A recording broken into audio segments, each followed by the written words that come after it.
আজকে যে বিষয়টা হচ্ছে হেডলাইনটা হবে প্রত্যেকদিন আমরা আমাদের জীবনে সুস্থতা কিভাবে আমরা লাভ করতে পারি প্রত্যেক দিন। ইয়েস। আর আমার প্রিয়, সুস্থতা শুধু মানে এটাই নয় যে রোগ থেকে বঞ্চিত থাকা, শুধু এইটুকুই সুস্থতা বলছে না। এখানে সুস্থতা বলতে আরও আমরা বুঝতে পারি, যেমন চিন্তাও হচ্ছে এক ধরনের রোগ। হালেলুয়া। চিন্তা হচ্ছে সবচেয়ে বড় রোগ, জানেন? চিন্তা দেখতে পাওয়া যায় না, চিন্তা দেখতে পাওয়া যায় না। আপনার জ্বর হলে আপনাকে লোক স্পর্শ করে আপনাকে লোক বুঝতে পারবে যে না, সত্যি এর গাটা অনেক গরম, জ্বর হয়েছে। বুঝতে পারছি তো। চিন্তাও হচ্ছে এক ধরনের রোগ। আর ঈশ্বর আমাদের ঘরে এই সমস্ত রকমের রোগ থেকে তিনি আমাদের ঘরে দূর করবেন। হালেলুয়া। তাহলে মেন বিষয়টা হচ্ছে কি আজকে, যে আমরা প্রত্যেক দিন কিভাবে সুস্থতা আমরা লাভ করতে পারি, প্রত্যেক দিন আমরা কিভাবে আনন্দের জীবন আমরা ব্যতীত করতে পারি। আমেন। সুখ, সুস্থতা আর আনন্দ আমার প্রিয়, আমরা আমাদের জীবনে একদিন পেয়ে গেলাম এটাই যথেষ্ট নয়। প্রত্যেকটা দিন আমাদের ঘরে আমাদের জীবনের মধ্যে আনন্দের প্রয়োজন আছে। আমেন। কারণ প্রত্যেকটা দিন আমাদের ঘরে চলতে হবে, আর প্রত্যেকটা দিনই কিন্তু আমাদের জীবনে সে আনন্দর প্রয়োজন আছে, সেই সুস্থতার প্রয়োজন আছে। তাহলে মেন বিষয় হচ্ছে আমরা কিভাবে প্রত্যেক দিন আনন্দের জীবন বা সুস্থতার জীবন আমরা লাভ করতে পারি। তার জন্য আমাদের ঘরে কি করতে হবে? বাইবেলে যেটা হিতোপদেশ 3 অধ্যায়, আমরা জানি কিং ডেভিড, রাজা দাউদ যাকে বলা হয়, যে রাজা দাউদ যিনি ভেড়া চড়াতেন, তার অনেক ভাই থাকা সত্ত্বেও তিনি গোয়াল পরিষ্কার করতেন। কিন্তু এত পরিশ্রম করার পরও, এত কিছু কাজ করার পরও সেই রাজা দাউদ তিনি তার জীবনের মধ্যে সেই ধার্মিকতাকে, অর্থাৎ ঈশ্বরের সঙ্গে চলা, তিনি কোনোদিনই ওই বিষয়ে তিনি কিন্তু পেছিয়ে যাননি। সব সময় কিন্তু তিনি ছোট কাজ করতেন। ভেড়ায় চড়ানো মানে রাখাল, রাখাল হতে কেউ চায়? কেউ চায় না রাখাল হতে। কে চায় যে ছোট কাজ করতে? কেউ চায় না। কিন্তু রাজা দাউদকে তার পিতা যে আদেশ দিয়েছিলেন, যে কাজ তাকে করতে হবে, সে কাজ কিন্তু রাজা দাউদ করতেন, আর সেটা হলো ভেড়া চড়াতেন। আর তারই পুত্র, যার নাম হচ্ছে সুলেমান, যার নাম হচ্ছে সুলেমান, তার পুত্রের দ্বারা ঈশ্বর কি করেছে দেখো, রাজা দাউদকেও ব্যবহার করেছেন, আর তার পুত্রকেও ঈশ্বর কিন্তু ব্যবহার করেছেন। তার পুত্র সুলেমানের দ্বারা ঈশ্বর তিনি হিতোপদেশকে লিখিয়েছেন। আমেন।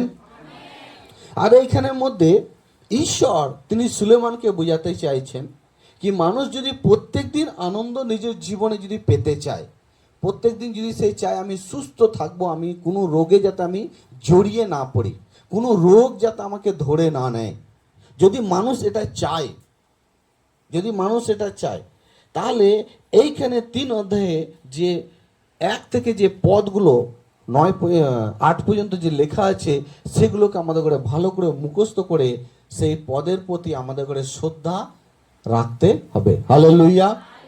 যাই পে জেপি কানুলে পে হালেলুয়া। Praise the Lord. তাহলে এখানে রাজা দাউদের পুত্র সুলেমানের দ্বারা ঈশ্বর তিনি কি লিখিয়েছেন, এখানে কিছু বাক্য তিনি লিখেছেন, পুরো হিতোপদেশটাকে লিখেছেন। তা ঈশ্বর সুলেমানকে বুঝাতে চান কি, এক ব্যক্তি, এক মানুষ যদি প্রত্যেক দিন সে আনন্দের সঙ্গে হাসতে হাসতে সেই যদি জীবন যদি ব্যতীত করতে চায়, পার করতে চায়, 12টা ঘন্টা যদি সে পার করতে যায়, প্রত্যেকটা দিন তাকে এই পদগুলোকে মনে রাখতে হবে আর তাকে মানতে হবে। আমেন। এবং প্রত্যেক দিন যদি সে বলে আমাকে কোনো রোগ আজকে না ধরুক, ক্যান্সারও যদি না ধরুক, জ্বরও না ধরুক, কোনো রকমের আরও আদার্স যে রোগগুলো আছে সেগুলো আমাকে যাতে না ধরুক, তার জন্য আপনাকে আর আমাকে কি করতে হবে, যেটা ঈশ্বর তিনি সুলেমানকে বলেছিলেন, আর সুলেমান তিনি কি করছেন আজ আমাদের সামনে, জগতের সামনে সেটা রেখেছেন, সেটা কি না, এই পদগুলোকে আমাদের ঘরে মানতে হবে। হালেলুয়া। আজ প্রত্যেকটা মানুষের জীবনে এই ইচ্ছা আছে যে আমি যেন কোনো রোগের মধ্যে যাতে না পড়ি। রোগকে মানুষ জমের মতো ভয় করে। রোগ ধরে নিয়ে আমার মনে হচ্ছে যে জম ধরে নিল এখন। কারণ রোগ যদি ধরে নেয় আপনাকে অনেক মানে কষ্টের সঙ্গে আপনাকে কি হবে, সম্মুখীন হতে হবে, আপনাকে ডাক্তারের কাছে যেতে হবে, অনেক মোটা অঙ্কের একটা অর্থ আপনাকে তাকে দিতে হবে, তার সঙ্গে সঙ্গে একটা সময়, তার সঙ্গে সঙ্গে আপনার সঙ্গে আরো কাউকে থাকতে হবে, মানে সেই জীবন একটা আলাদা জীবন। আর সেই রকম পরিস্থিতির মধ্যে মানুষ কিন্তু কোনো ব্যক্তি কিন্তু থাকতে চায় না। হালেলুয়া। অনেক ধরনের রোগ আছে যখন মানুষকে ধরে নেয় না, বিশেষ করে বলে সুগার, ডায়াবেটিস, মানুষকে যখন ধরে নেয় না তখন বলে এই এই রোগের জন্য না মানুষটা যতদিন বেঁচে থাকবে ততদিন কিন্তু তাকে সে মেডিসিন ট্যাবলেট তাকে খেতে হয়। জগতের দিক দিয়ে বলছি আমি, যতদিন কিন্তু সে বেঁচে থাকে এই জগতের মধ্যে তাকে কিন্তু এটা খেতে হয়। বুঝতে পারছি? হালেলুয়া। কিন্তু ঈশ্বর চাইছেন আমি তোমাদের ঘরে ওই ধরনের লাইফ দিতে চাই না, আমি ওই ধরনের জায়গার মধ্যে আমি তোমাদের ঘরে রাখতে চাই না। তোমরা প্রত্যেক দিন সুস্থ থাকো, রোগ থেকে দূরে থাকো এবং আনন্দের একটা জীবনযাপন করো। তার জন্য কি করতে হবে? এক থেকে হে মেরে পুত্র মেরে শিক্ষা কোন না বললাম, বলছেন যে প্রত্যেক দিন আমরা যে বছরের পর বছর, মাসের পর মাস আপনি মণ্ডলীতে যাচ্ছেন, আপনি চার্চে যাচ্ছেন, আমরা যাচ্ছি, কিন্তু আমরা সেখানে গিয়ে কি শুনছি না, আমরা সেখানে ঈশ্বরের সম্বন্ধে শুনছি, ঈশ্বরের ইচ্ছাকে আমরা জানছি, ঈশ্বর কি চাইছেন সেটা আমরা শুনছি মণ্ডলীর মধ্যে। আমেন। ঈশ্বর আমাদের জীবনে কি চাইছেন উনি, আর আমরা কি করব, কোনটা করব, সে সমস্ত বিষয়ে জানার জন্য, বোঝার জন্য কিন্তু আজ আমরা মণ্ডলীতে যাই বা এসেছি। Praise the Lord. হালেলুয়া। কতজন এখানে আমার সঙ্গে আছেন? হালেলুয়া। না আপনার মাথা কি একটু বাইরে আছে? কতজন আছে আমার সঙ্গে? হালেলুয়া। এখানে যেন থাকে আপনার মাথা। তাই এইখানে হিতোপদেশ তিনি বুঝাতে চাইছেন যে প্রত্যেকটা মানুষ সুস্থ থাকবে, বিনা ট্যাবলেট খেয়ে, ডাক্তারের কাছে না গিয়ে সে সুস্থতা থাকবে, সে আনন্দের সঙ্গে থাকবে যদি সে এই বাক্যর এই পথটাকে সে যদি মেনে নেয় আর সেই অনুসারে যদি সে তার জীবনটাকে সেই ধাঁচার মধ্যে সে যদি রেখে দেয়। হালেলুয়া। ইট যখন তৈরি করা হয় আমার প্রিয়কে, ইট তৈরি করা একটা ধাঁচা তৈরি করা হয়, আর সেখানের মধ্যে মাটি ভরে সমান করে সেটা ফের উল্টে দেওয়া হয় আর একটা সাইজ বেরিয়ে আসে যেটাকে আমরা ইট বলে পরিচয় দিই। হালেলুয়া। তো বাইবেল, ঈশ্বরের পদ হচ্ছে এক ধরনের ধাঁচার মতো, যেখানের মধ্যে আপনাকে কি হতে হবে, আপনাকে ঢুকতে হবে, আপনাকে নিজেকে দিয়ে দিতে হবে। আমেন। হালেলুয়া। তাহলে ঈশ্বর সে তার পুরো সুস্থতার সঙ্গে তিনি আপনাকে কি করবেন? পরিচালনা করবেন।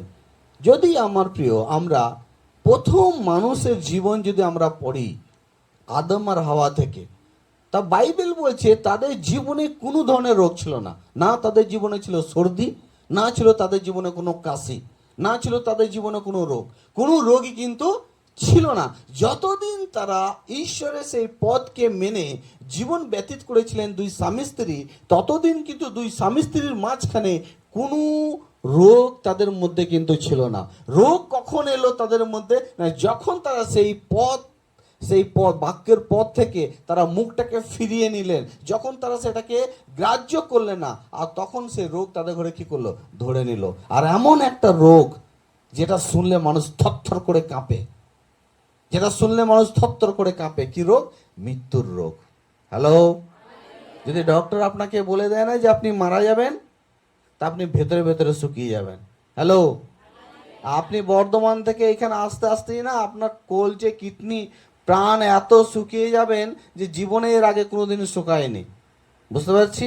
হালেলুয়া। সত্যের দ্বারাই আমরা এগিয়ে চলতে পারি, স্বতন্ত্রতা হতে পারি, স্বাধীনতা পেতে পারি। অসত্যের দ্বারা কিন্তু আমরা নিজেকে ঠিক রাখতে পারবো না। আমরা ভুল ভালের মধ্যে জীবন ব্যতীত করে আপনার মধ্যে সেই আশা ভরসা আসবে যে আমার বিপদ হলেও আমি বেঁচে যাব? কোনোদিন আসবে না। কিন্তু যখন আপনি সত্যতার মধ্যে চলবেন তখন আপনার মধ্যে একটা আশা থাকবে, একটা ভরসা থাকবে কি জীবনে যাই হোক না কেন আমার তো পিতা আছে, প্রভু আছে, উনি আমাকে রক্ষা করবে। আমেন। তো এই জন্যই বাইবেল বলছে সত্য যেন তোমার হৃদয় থেকে যেন না সরে যায়, আর সত্যের হাত যেন তুমি কোনোদিনই ছাড়বে না। যে আমি বুঝতে পারি, আমরা জানি যে আমাদের জীবন সবাই সমান নয়, সবার কাছে অর্থ সমান নয়, সবাই সুন্দরভাবে জীবন ব্যতীত করতে পারে না, কিন্তু মনে রাখতে হবে যাই হোক না কেন জীবন সত্য থেকে যেন আমরা সরব না। হালেলুয়া। সত্য থেকে যেন আমরা সরব না।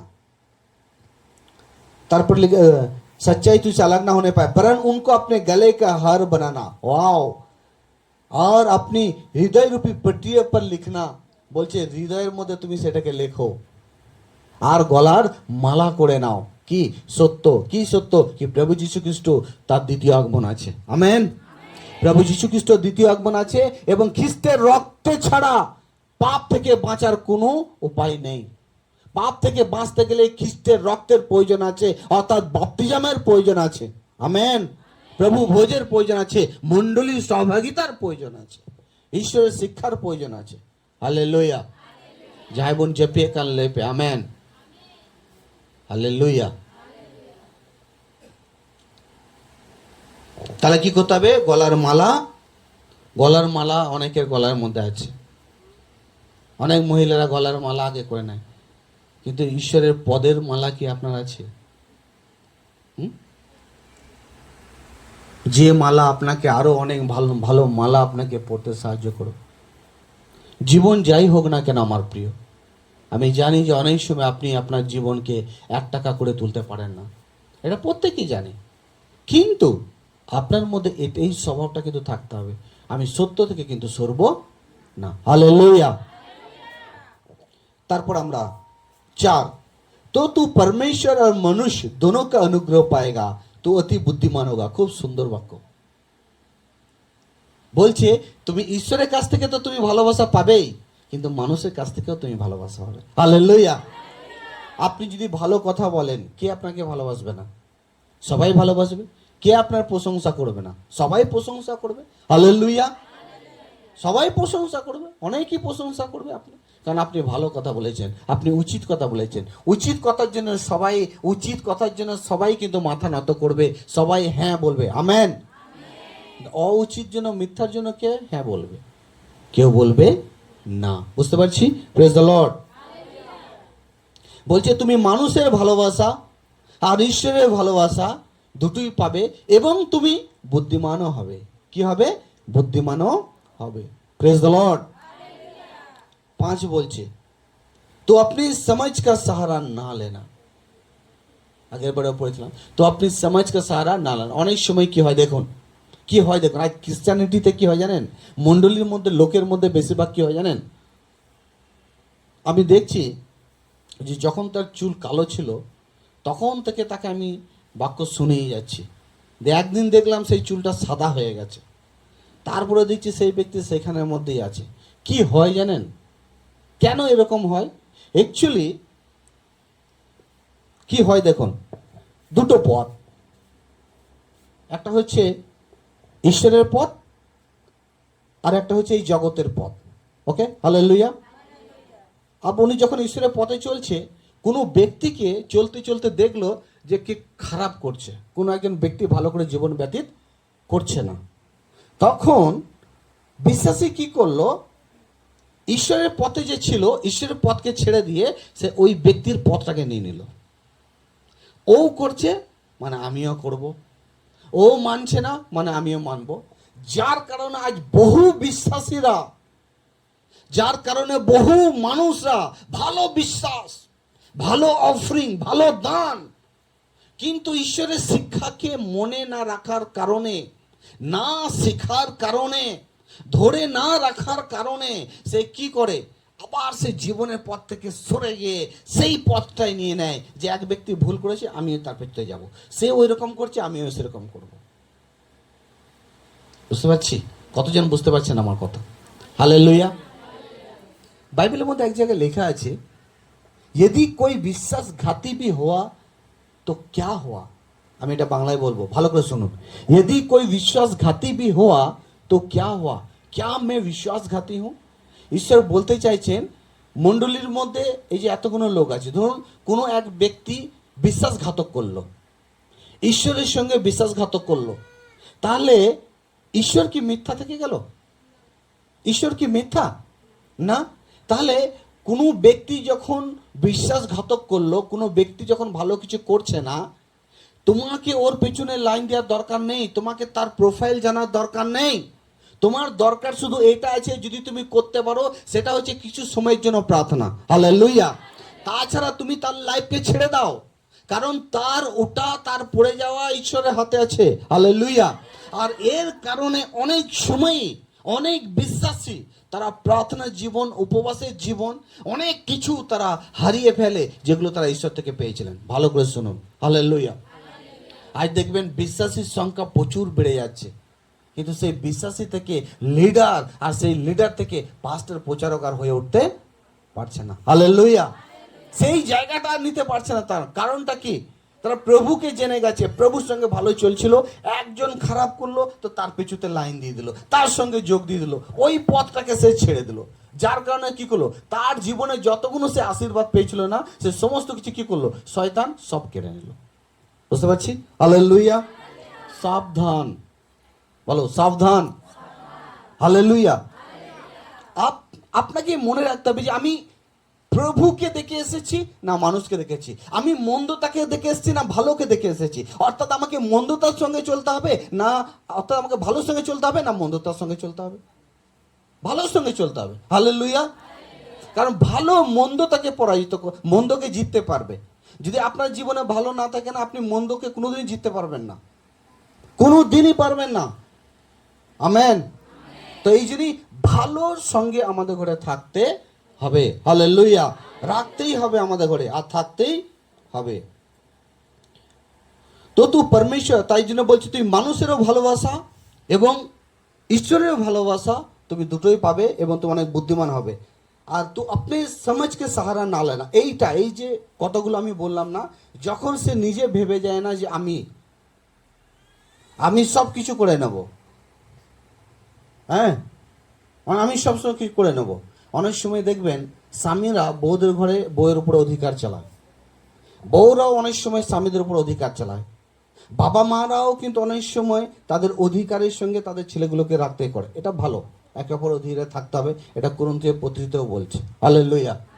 যে আপনার টিচার, যে আপনার মাস্টার, যে আপনার ঈশ্বর, তার অধীনে আমাদের ঘরে থাকতে হবে। আমেন।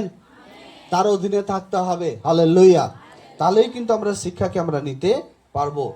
তাই যখন আমরা নিজেরাই ভেবে যাই যে আমি হেডমাস্টার, আমি প্রফেসর, আর তখনই কি হয়ে যায়, তখনই সে কি করে, সত্যর পথকে সে হারিয়ে ফেলে।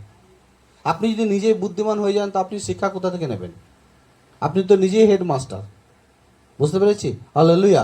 সব সময় নিজেকে ফ্রি এবং খালি রাখতে হবে, নেওয়ার চেষ্টা করতে হবে, শেখার চেষ্টা করতে হবে। আমেন। কেন বলবো, এখনো পর্যন্ত অনেক লোক দশওয়ান্স দেয়, কিন্তু দশওয়ান্স কাকে বলে জানে না।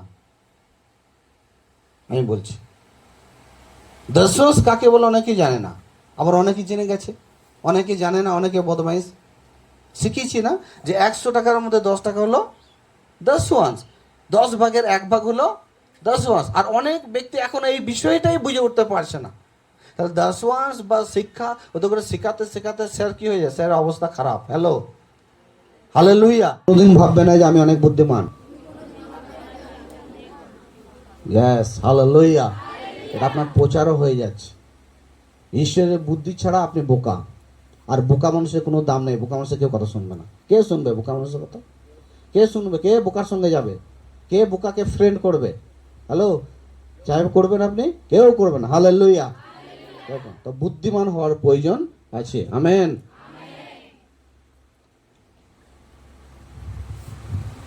তারপরে বলছে ऐसा करने से, 8 মধ্যে লেখা আছে, ऐसा करने से तेरा शरीर भला चंगा और तेरा हड्डी पुष्ट रहेंगे। বলছে এই রকম যদি তুমি করো, কি রকম না, আমি ঈশ্বরের বুঝার ক্ষমতা, ঈশ্বরের বুদ্ধি নিয়ে, ঈশ্বরের সমস্ত কিছু নিয়ে আমি চলাফেরা করব, ঈশ্বরকে জিজ্ঞাসা করে চলাফেরা করব, তাহলে কি বলছে, তোমারা শরীর আচ্ছা रहेगा, মানে তোমার বডি ভালো থাকবে। হালেলুয়া। তোমাকে বেশি বড় বড় ট্যাবলেটের সাহারা নিতে হবে না। তাহলে সুস্থতা আজ মানুষ খুঁজছে, তাহলে সুস্থতা কোথায় আছে? ঈশ্বরের বুদ্ধিতে আছে। আমেন। সুস্থতা কোথায় আছে? ঈশ্বরের বুদ্ধিতে আছে। ঈশ্বরের বুঝার ক্ষমতার মধ্যে কি আছে? সুস্থতা আছে। তা ওটাই বলছে 8 মধ্যে, ऐसा करने से तेरा शरीर भला चंगा, তোমার শরীর ভালো এবং সুস্থ থাকবে। দ্বিতীয়, তেরা হাড্ডি পুষ্ট रहेंगे, মানে হাড়, আমাদের যে হাড় আছে না, এই হাড় মজবুত থাকবে। আমেন। আপনাকে হরলিক্স খাওয়ার দরকার নেই। হালেলুয়া। 400-700 টাকা বোতল প্যাকেট নিয়ে, আপনার ঠোঙা নিয়ে, কোটো নিয়ে হরলিক্স খাওয়ার দরকার নেই। আমার জান তোমার হাড় ঈশ্বর কেটে দয়াই, যদি আমি ঈশ্বর বুঝিতেন দৌড়তেন না। বুঝলাম কি তেমন? হালেলুয়া। এই নয়া ধরতিরে গদল গদল মনে মেনাবো না। সবাই নিজের বুদ্ধিতে চলাফেরা করছে। ও বলছে আমি হিরো, আমাকে দেখ। ও বলছে আমি হিরো, আমাকে দেখ। ও বলছে আমাকে দেখ, আমার দেখ কত।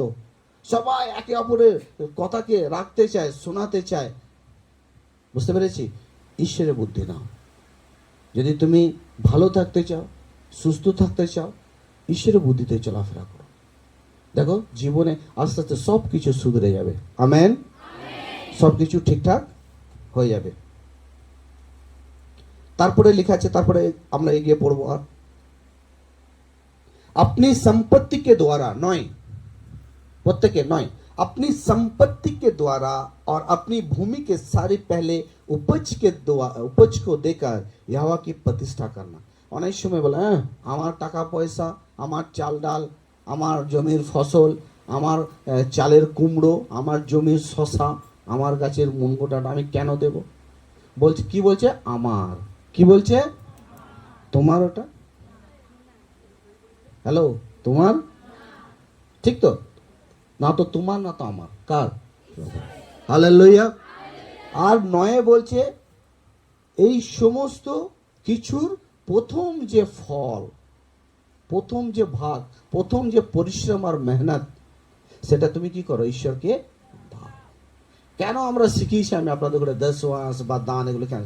বৃদ্ধি পাওয়ার জন্য, বৃদ্ধি পাওয়ার জন্য, যাতে হসপিটালে বেডে যাতে আপনাকে না ছটপট করতে হয়। हालेलुया।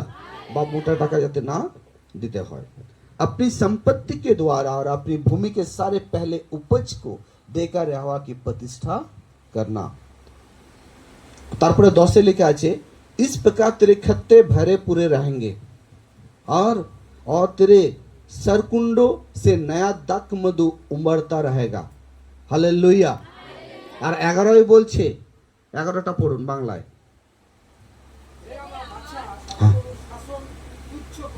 হ্যাঁ,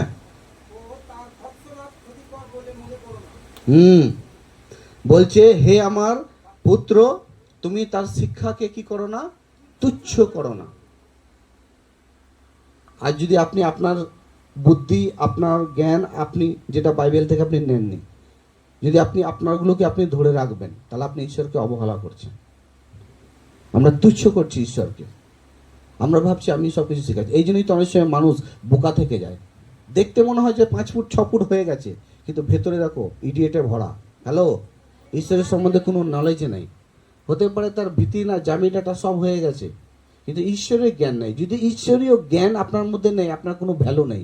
হালেলুয়া। ঈশ্বরীয় জ্ঞান নলেজ আপনার মধ্যে নেই, আপনার মধ্যে কোনো ভ্যালু নেই, কোনো ভ্যালু নেই। আপনি নিজেই যতই লাফান না কেন, প্রভু বলছেন, ঈশ্বর বলছেন কোনো ভ্যালু নেই। বুঝতে পেরেছি? হালেলুয়া। ঈশ্বরের জ্ঞান আপনাকে দাও। তা এই জন্যই যে বাক্য প্রচার হচ্ছে, অনেক সময় অনেকে কান পেতে নেয়, কানকে বুঝিয়ে নেয়, তারা শুনতে চায় না। আর অনেকে শোনার পরও সে তার বুদ্ধিতেই সে চলাফেরা করতে থাকে। এই জন্যই তাকে ইডিয়েট হতে হয়, দুঃখ তাকে সহ্য করতে হয়, অনেক রকমের দুঃখের পরিস্থিতির সম্মুখীন তাকে হতে হয়। আর 12 মধ্যে লেখা আছে, 12 পড়ুন।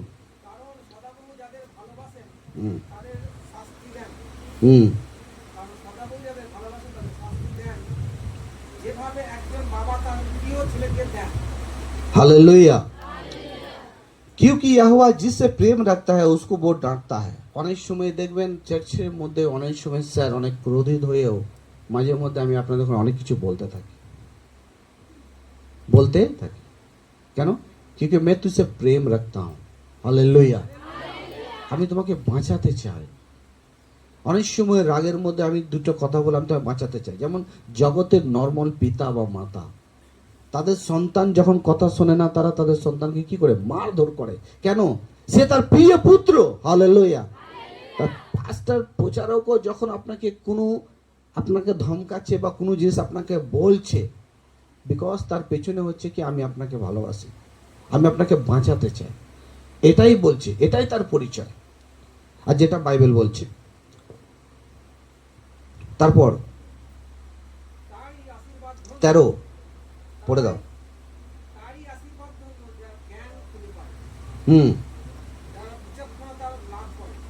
তারপর 14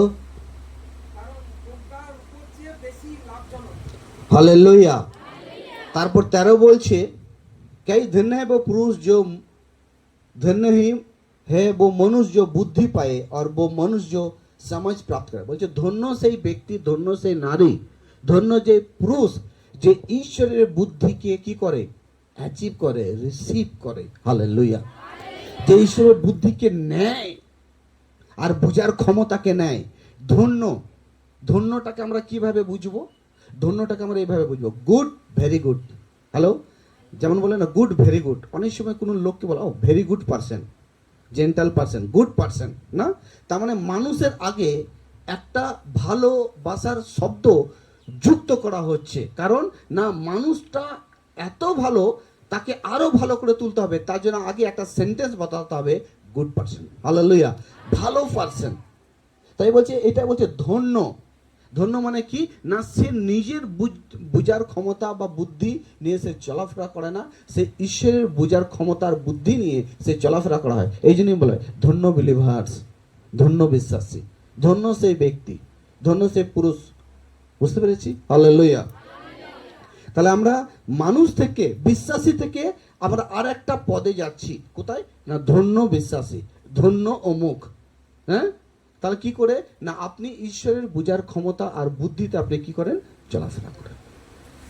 তাহলে আমরা কি করছি, মানুষ থেকে আরো একটা ধাপ আমরা আপডেটে নিয়ে যাচ্ছি। হালেলুয়া। ধন্য আমাদের জীবনে অ্যাড হচ্ছে। কেন না, আমরা ঈশ্বরের কথাতে আমরা চলাফেরা করি। 14তে বলছে क्योंकि बुद्धि की प्राप्त चांदी की प्राप्त से बड़ी और उसका लाभ चोखे सोने के लाभ से भी उत्तम है। বলছে যদি আপনি ধরুন একটা সোনার পাহাড় পেয়েছেন বা আপনি রূপোর পাহাড় পেয়েছেন, ভালো করে শুনুন, বলছে একটা রূপোর পাহাড় পেয়ে যে আনন্দ, একটা সোনার পাহাড় পেয়ে যে আনন্দ, ওর চেয়ে বেশি আনন্দ যে ঈশ্বরের বুঝার ক্ষমতা এবং বুদ্ধিকে পেয়েছে। হালেলুয়া। বুঝতে পারছি? ধরুন আপনি সোনা পেয়ে গেছেন, আপনি চাঁদি পেয়ে গেছেন, কিন্তু আপনি ঈশ্বর পাননি, ওটা কিন্তু অত আনন্দের বিষয় নয়। কিন্তু একটা সোনা পাহাড়, একটা চাঁদি রূপোর পাহাড় পেয়ে যে আনন্দ মানুষ পায়, তার চেয়ে বেশি আনন্দের বিষয় হচ্ছে কি আপনি ঈশ্বরের বুদ্ধি পেয়েছেন। হালেলুয়া।